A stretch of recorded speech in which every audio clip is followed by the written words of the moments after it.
म पहिले 4 वर्षको हुँदा नर्सरी कक्षामा पढेको थिएँ। मलाई हाम्रो विद्यालय रमाइलो लाग्छ।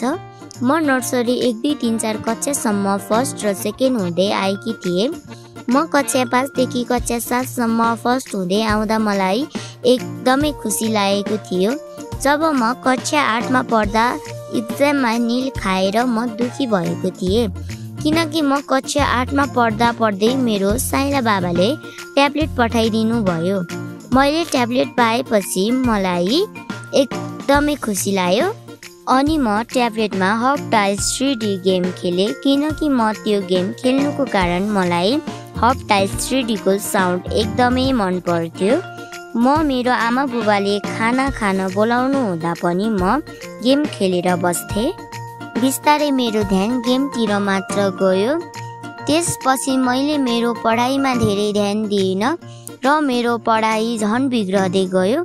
मेरो एक्जाम पनि आएको थियो। मैले एक्जाममा नील खाँदा मेरो आमा बुबाले मलाई कराउनु भयो। मेरो शिक्षकले पनि यो मन्दिका आजकल पढाइमा एकदमै कमजोर भएको छ भनेर मेरो आमा बुबालाई भनिदिनु भयो। र मेरो आमा बुबाले पनि मलाई भन्नुभयो, तिमी आजकल पढाइमा एकदमै कमजोर भएको छौ रे हो भनेर मलाई भन्नुभयो।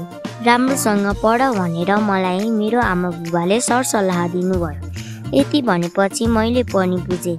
अहिले म गेम खेल्न धेरै नै छोडिसकेको छु। गेम खेले पनि मलाई पढ्न धेरै मन पर्छ र मलाई मन पर्ने सब्जेक्ट म्याथ हो, किनकि मलाई म्याथको हिसाबहरू शिक्षकले सिकाउनु हुँदा उदाहरणहरू दिनुहुन्थ्यो र अब म बिहालीमा केही न केही हुनको लागि राम्रोसँग पढ्छु भनेर हिम्मत राखेँ। आमा बुबाले भनेको पनि मानेर मैले राम्रोसँग पढेँ।